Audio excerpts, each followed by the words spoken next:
Bienvenidos un día más a misderechos.club, el podcast en el que hablamos sobre los derechos que tienen las personas enfermas o lesionadas, presentado por mí, que soy Jorge Campmany, abogado.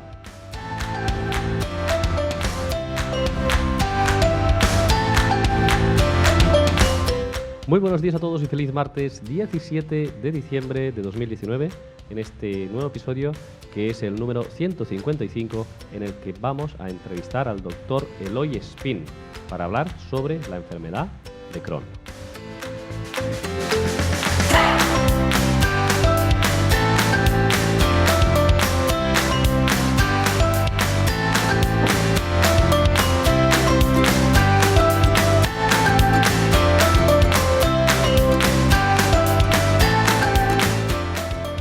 Bien, y antes de empezar el episodio de hoy, pues os quería recordar que nos podéis seguir a través de iVoox. Es muy sencillo, si vais a la plataforma de iVoox, ahí veréis que tenéis pues la posibilidad de introducir vuestro nombre y también vuestro correo electrónico y podéis suscribiros a nuestro podcast. Esto es misderechos.club. Y en iVoox os podéis suscribir y podéis seguirnos en esta plataforma para que podamos conseguir ser los número uno, la primera posición en la categoría de salud, que es nuestro objetivo. Estamos lejos porque estamos en la posición 40, pero a ver si entre todos podemos conseguir que este podcast vaya subiendo y poco a poco pues, nos vaya escuchando cada vez más gente. Igualmente, ya sabéis, lo podéis escuchar a través de la plataforma de iTunes, de iVoox, de Spotify, lo podéis ver también en YouTube, donde subimos pues, los episodios. Una vez lo estoy grabando en vídeo también, aparte de en formato de podcast.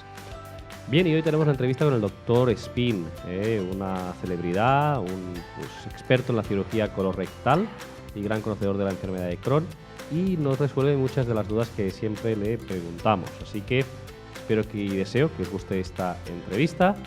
Y recordaros que mañana en el episodio divulgativo de los miércoles, el episodio número 156, vamos a hablar sobre el lupus eritematoso sistémico, sobre el LES.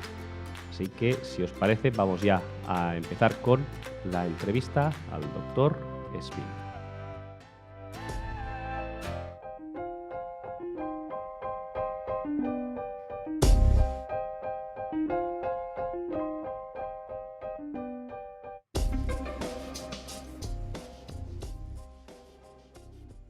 Hoy en misderechos.club contamos con la presencia del doctor Espín. ¿Qué tal? Buenos días. Buenos días.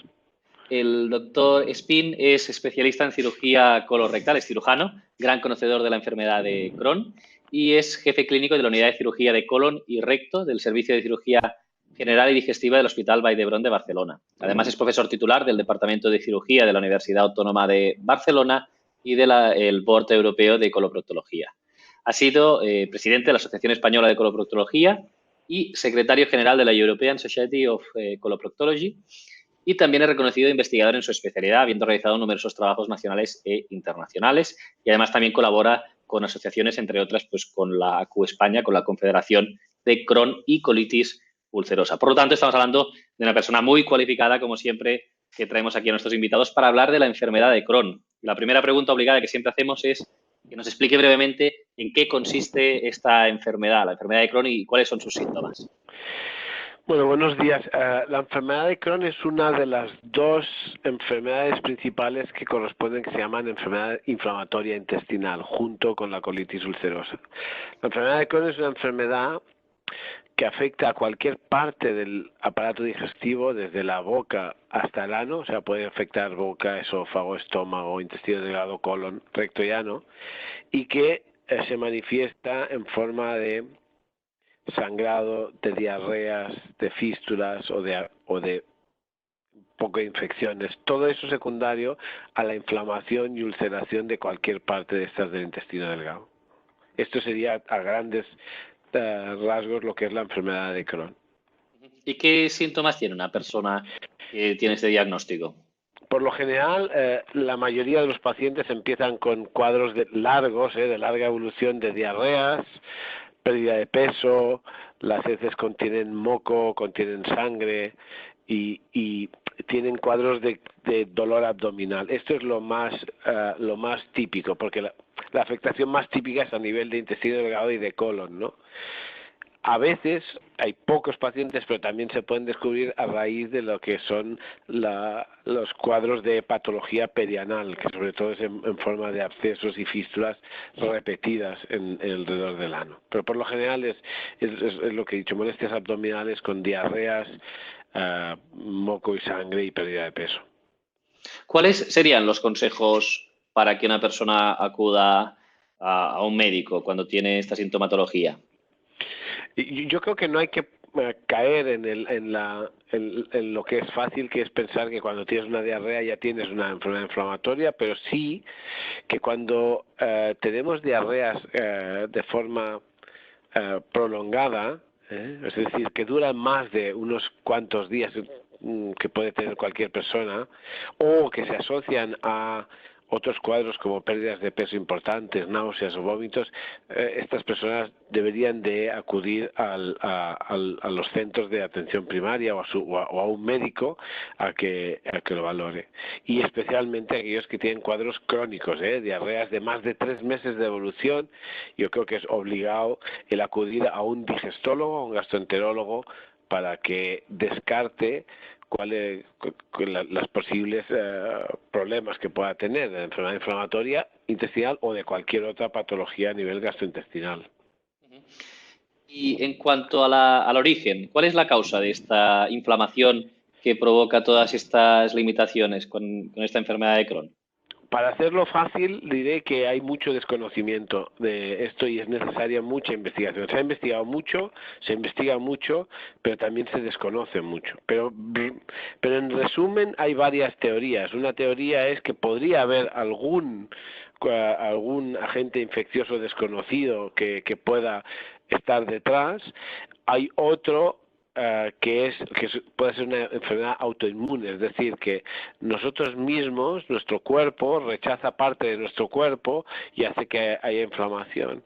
Entonces, al final, probablemente todo será una suma de varios factores, pero básicamente es desconocida, aunque se cree que es autoinmune, o sea, es decir, que estamos ante un problema de autoanticuerpos, digamos, que estamos rechazando nosotros mismos parte de nuestras células, digamos. ¿Sería entonces así como una enfermedad autoinmune, como la artritis reumatoide o como otra enfermedad que el cuerpo nos está atacando, no sé, se siente atacado y está reaccionando de forma exagerada en ese sentido? Esta es la base de las hipótesis actuales, pero eso unido a muchas otras, O sea que lo que creemos es que probablemente es multifactorial, que hay muchos factores, pero uno de ellos importante es el tema de la autoinmunidad, sí. ¿Y cuáles serían otros factores de riesgo? Es decir, ¿cuáles son esas cosas más comunes que se dan con los pacientes que acaban con un diagnóstico de enfermedad de Crohn? Yo creo que primero hay que saber que obviamente cuando hay un familiar directo que tiene enfermedad de Crohn, nosotros tenemos más riesgo de tener enfermedad de Crohn. No es una enfermedad hereditaria ni mucho menos, pero sí que hay agrupación familiar en cierto grado. O sea que no creamos que por tener un hermano o un padre con enfermedad de Crohn, yo estoy, entre comillas, asegurándome que voy a tener enfermedad de Crohn, ni mucho menos. Pero sí que tengo más riesgo que otra persona que no tenga familiar, ¿no? Y luego, yo creo que también es una enfermedad que la gente cree que es de gente que afecta a gente muy mayor y no es así. O sea, hay 2 picos de edades principalmente, que es entre los 15 y los 25 años, y otro que es mucho más avanzado, que es entre los 50 y los 60. Pero la gente debe saber que cuadros de diarreas prolongados en niños incluso, porque tenemos pacientes que son niños de 4, 5 y 6 años, pero bueno, en gente joven, cuadros de diarreas prolongados, hay que acudir al digestólogo, ya sea el digestólogo de adultos o al digestólogo pediátrico, para descartar una enfermedad inflamatoria. Sí, sí. Una vez en este caso se llega al diagnóstico de la enfermedad de Crohn, ¿con qué opciones terapéuticas, qué tratamientos existen para paliar esos síntomas por parte de los digestivos o de los cirujanos, como es en tu caso? Mire, ahora mismo hay que tener conceptos claros. Hay Hemos avanzado mucho, afortunadamente en muchos hospitales y en muchos centros privados se cuentan con lo que se llaman grupos multidisciplinarios, es decir, gente, especialistas de diferentes especialidades que ven de forma especial a pacientes con enfermedad inflamatoria intestinal, con enfermedad de Crohn o colitis ulcerosa. Es decir, en estos grupos muchas veces hay enfermería, hay nutricionista, hay gente de farmacia, endoscopia, digestivo, cirugía, etcétera. Entonces, ¿por qué es esto? Porque la enfermedad esta, para tratarla de forma conveniente, hay que tratarla desde muchos puntos de vista. Pero bueno, en conceptos generales, es una enfermedad que de entrada se debe tratar con modificaciones o consejos nutricionales y con tratamiento médico. Se empiezan algunos con corticoides en las fases agudas y luego se van haciendo con inmunosupresores, o sea, pastillas o comprimidos o a veces medicamentos que bajan la inmunidad y hay una inmunosupresión controlada para disminuir la respuesta inflamatoria de los pacientes. Esto va progresando, hay todos unos grados de tratamiento, hay unos que empiezan con grados más severos, con lo cual pasamos a tratamientos más importantes, y cuando el tratamiento médico no ha respondido bien o en algunas circunstancias especiales, algunos de estos pacientes tienen que ir a cirugía. La cirugía en la vida del paciente con enfermedad de Crohn es muy común, ¿eh? Se dice que hasta el 70% de los pacientes de enfermedad de Crohn en algún momento requerirán una intervención. Puede ser una intervención pequeña, como un drenaje de un absceso perianal, por ejemplo, a una cirugía mayor, pero el 70% requieren cirugía. E incluso de todos los que se operan, el 50% tienen que ir a una segunda intervención, porque la enfermedad, el problema de la enfermedad es que aunque en muchos casos se puede controlar, puede aparecer no solo en donde ha aparecido la primera vez, sino en cualquier trayecto del tracto digestivo. Pero vamos, lo bueno es que cada vez tenemos más medicamentos, que los conocimientos de estos medicamentos cada vez es mayor y que además esto se hace dentro de grupos multidisciplinares donde todo esto está protocolizado y ordenado, ¿no? Pero primero es tratamiento médico y luego en algunos casos hay que ir a la cirugía. Uh-huh. Y en estos casos, ¿a quién suele afectar más la enfermedad? ¿A hombres, a mujeres, por igual? La afectación por sexos es muy parecida, ¿eh? O sea, es muy parecida. Es gente joven la mayoría de las veces, pero es muy parecida. Vale. Y en relación a los tratamientos que nos comentabas, dices que más de la mitad de las ocasiones pues se tienen que volver a operar de nuevo, y en la mayoría de los casos, ¿no? Porque nos decías que el 70% alguna cirugía, ya sea menor o mayor, quieren. ¿Cómo quedan después de esta intervención? ¿Quieren secuelas graves o mejora mucho su calidad de vida o depende un poco del caso? Depende mucho, porque como he dicho, hablamos de que requieran algún tratamiento quirúrgico, pero algunos son por abscesos o fístulas anales mínimas y que no tienen ninguna secuela. Algunos tienen que ir a cirugías intestinales mayores, ¿no? La mayoría requieren lo que llamamos nosotros una resección intestinal segmentaria, ¿no? De poca cantidad de intestino, que a medio y largo plazo tiene poca trascendencia en la calidad de vida. De hecho, los estudios que nos hablan de cirugía es que mejoran la calidad de vida comparado a los pacientes antes de que se operaran, ¿no?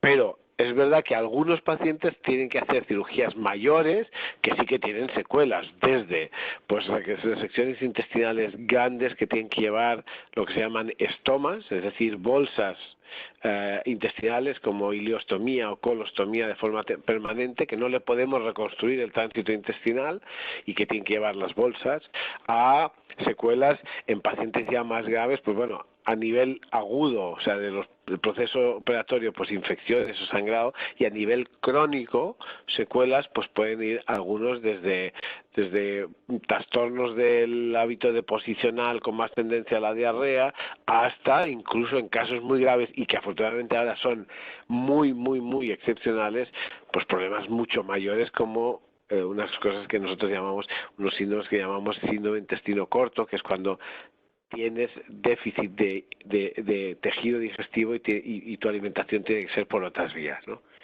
Pero afortunadamente es la excepción, son las excepciones, ¿eh? Es un caso muy pequeño. Sí. Muy pequeño. Sí. Y ya para acabar y no robarle más tiempo al doctor, siempre acabamos preguntando por lo que le esperan a los pacientes, es decir, cómo está mejorando la medicina, ya que contamos pues, con un especialista con una dilatada experiencia y también en el campo investigador. ¿Cómo ha evolucionado el mundo del tratamiento en relación con la enfermedad de Crohn en su carrera profesional y qué es lo que se espera en los próximos años? Ha evolucionado, primero yo si hago una comparación a cómo estábamos 20 años atrás, ha evolucionado muchísimo. De 20 años atrás teníamos pacientes que requerían corticoides a dosis muy grandes. Los corticoides tienen efectos muy buenos, pero también tienen efectos muy nocivos, ¿eh? Y nosotros habíamos llegado a operar pacientes en silla de ruedas por los efectos a nivel óseo de los corticoides, y teníamos pocos inmunosupresores. Entonces, con los años han aparecido mayores números de inmunosupresores, inmunomoduladores, unos agentes que se llaman agentes biológicos que son anticuerpos, ¿no?, que funcionan muy bien, cada vez salen más. Luego tenemos todo el tema de los probióticos, el tema de otras medicación que está en investigación y que van a modificar lo que es la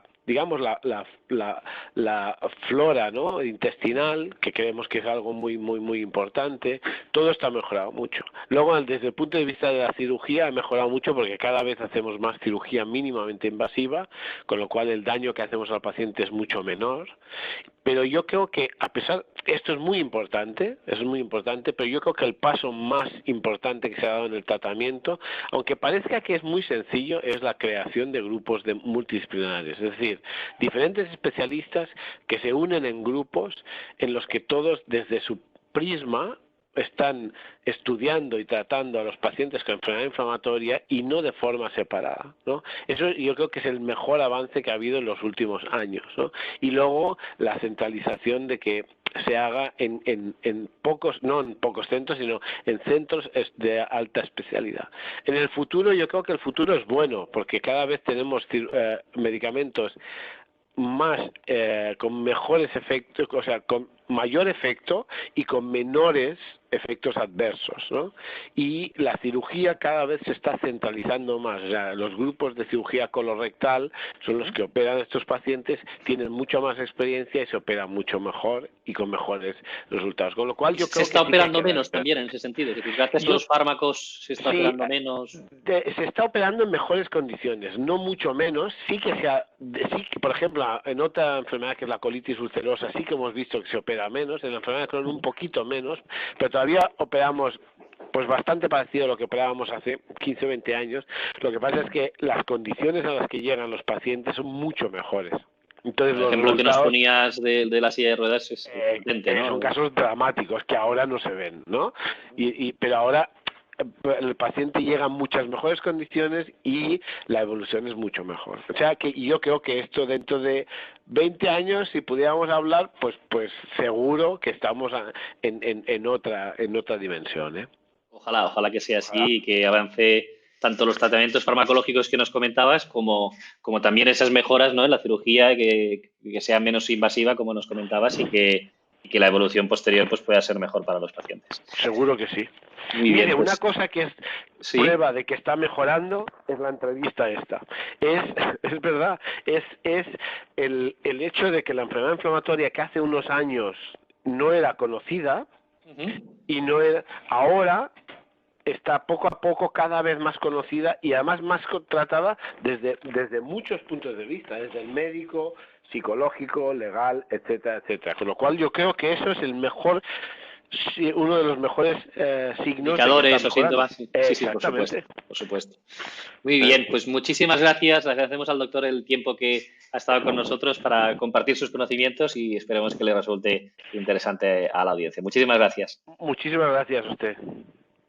Bien, y hasta aquí la entrevista con el doctor Spin. Yo creo que ha sido muy interesante. Me quedo con varias cosas, es decir, ese consejo de que cuando tengamos pues, durante más de 3 meses diarreas y que veamos que no se curan, pues importante ir al médico especialista.